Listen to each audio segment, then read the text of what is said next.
The last time writers put away their IMAX in 2007, it lasted 100 days and cost California's economy around $2 billion. Well, are we heading in the same direction this time around? Yahoo Finance's Allie Canal has the details. Allie, what say you?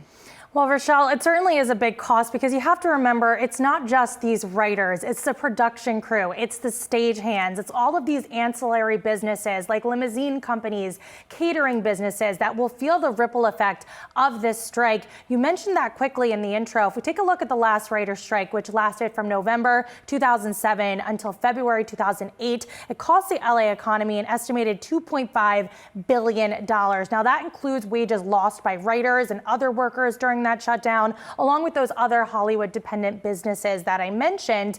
And although Hollywood is vital to LA, writing and production, those are industries that are really big in other US cities as well, like Atlanta, Chicago, New York City, just to name a few. So the longer that this strike goes on, there are going to be continued consequences. Immediately, there will be an impact to late night television. There will be an impact to soap operas. We have heard from studio executives like Netflix, Warner Brothers Discovery, who said in terms of scripted content, they have a lot of content banked and that there won't be that immediate impact. Same with the box office. A lot of those films, due to that longer production time, the 2023 slate is going to be safe. But if this strike continues into the summer, into the fall, we're going to feel more and more of that impact in those cable shows, along with potentially some films heading into 2024. There are 11th hour talks right now. We'll see if a deal can get done before midnight tonight. But the general vibe in Hollywood is that it's inevitable that a strike is going to happen,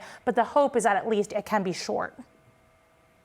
I mean, and you figure the industry has changed so much since the last time, but why is this happening now?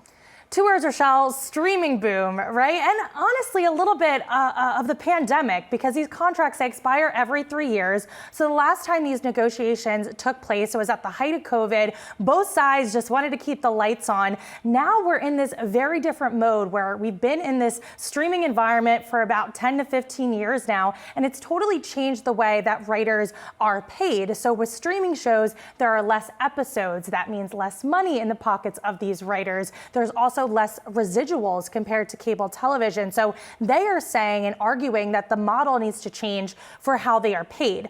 Now, on the studio side, they're saying, well, look, streaming hasn't really been that lucrative for us. If you take a look at Disney, at Warner Brothers Discovery, there's billions of dollars of losses in their direct-to-consumer business. So there's this push-pull between the opportunity that streaming has provided, while at the same time, the major cost that it has on both the writing side as well as the studio side. And that's really where this contentious moment is coming into play. Again, we'll see if a deal can get done midnight tonight. That is what to watch out for.